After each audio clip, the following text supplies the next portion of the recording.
everybody, it's Kim at the Vintage Bunny, and today I want to show you how to make the most awesome faux aged tape with minimal supplies.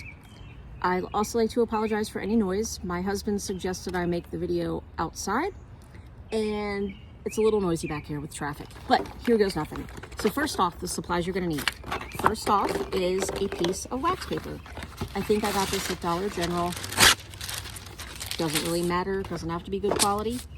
Second is tape, and make sure you have the kind with the glossy finish, not the matte style tape. I think they call that invisible, I'm not sure, but you want the shiny tape. And I'm just going to put a few pieces on my wax paper here just for our demonstration. When I make this, I usually cover the entire sheet of wax paper with strips of tape in different sizes, some really short and some longer strips.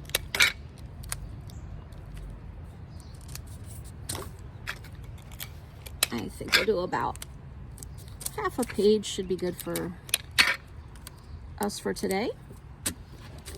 And the third and final item you're going to need is alcohol markers.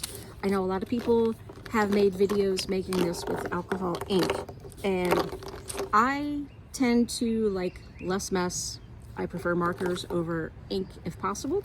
I got these on Amazon, and I think a couple of these are dried up, just a warning, but you can get them for $19 for probably 24 different colors. Then they have larger sets. The price of course goes up the more markers in the set. So I just picked out some shades of brown, yellow, and orange. I thought I had a couple more here that I thought would work.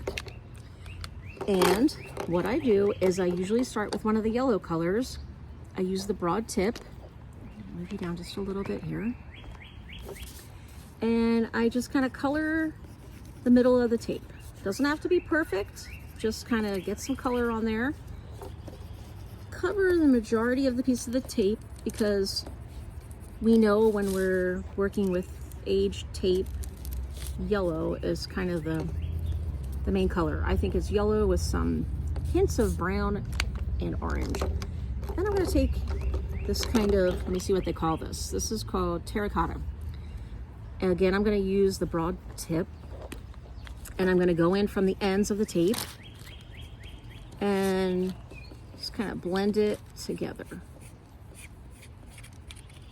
And don't worry, I'm going to show you what to do if you get some harder lines here that you don't like. We're just going to kind of scribble over. I mean, normally I try to stay on the tape as much as possible just to not waste ink, because we want to be as frugal as possible with our supplies. Okay, so there we got some terracotta on these. Then I'm going to take a more brown color. Let's try this one, which is burnt sienna. It's probably going to have a little bit of red to it. Just going to add a hint on the very edges.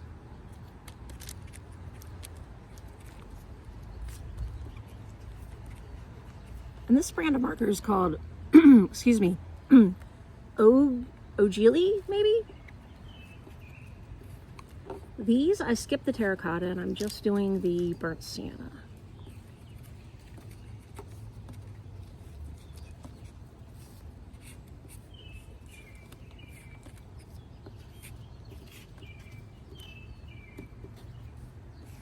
At this stage of the game, here's what we have going on. Doesn't quite look like the aged tape we purchased online, but we're going to come back in with another yellow. This one is called lemon yellow, broad tip, and I'm just going to kind of blend all these colors together.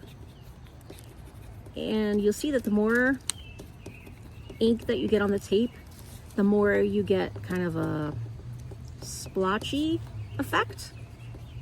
I guess this is because of the formulation of the alcohol ink. I'm not sure if this would work with any regular marker. and just kind of blend everything together. Make sure you don't over blend and lose your dark ink. But you'll see it's actually starting to rain out here. Oh my goodness. All right, I'm gonna have to cut this video short because it's raining, but you get the idea. And I'm gonna show you, I'm gonna move inside and then I'll be back. I'm gonna show you what this looks like when it's all blended and finished. Hold on. Okay, I'm back. I had to move inside because it did start to rain. So I just wanted to show you what the tape looks like when I finished blending. And again, I just took my yellow and I blended in the edges and kind of took away any hard looking streaks just to make it look as much like actual faux tape as I possibly could. And you'll see I have some variations. Some of it's darker, some of it's lighter.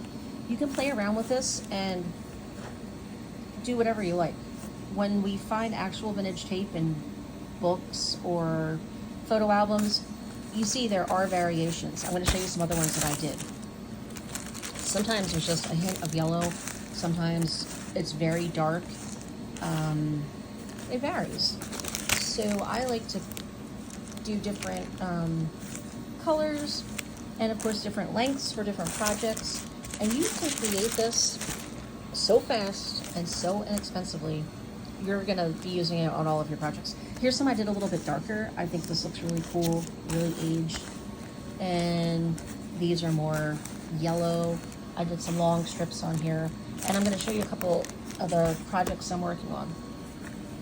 This is just a tag that I've been working on where I used a piece on the top and bottom. Another tag where I just used one piece.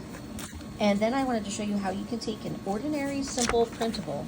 I've just inked around the edges here, and I'm probably going to ink this up a little bit more and distress it, but see how this tape just gives the whole thing a vintage look? Here's another one.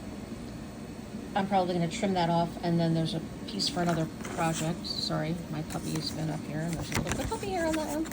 But your ideas are only limited by your imagination. I hope you try making your own vintage tape. I hope you see how fun and inexpensive it is with minimal amount of supplies and a little bit of effort, a little bit of time. And there's so many things you can do with it. Have fun. See you later. Thanks for watching.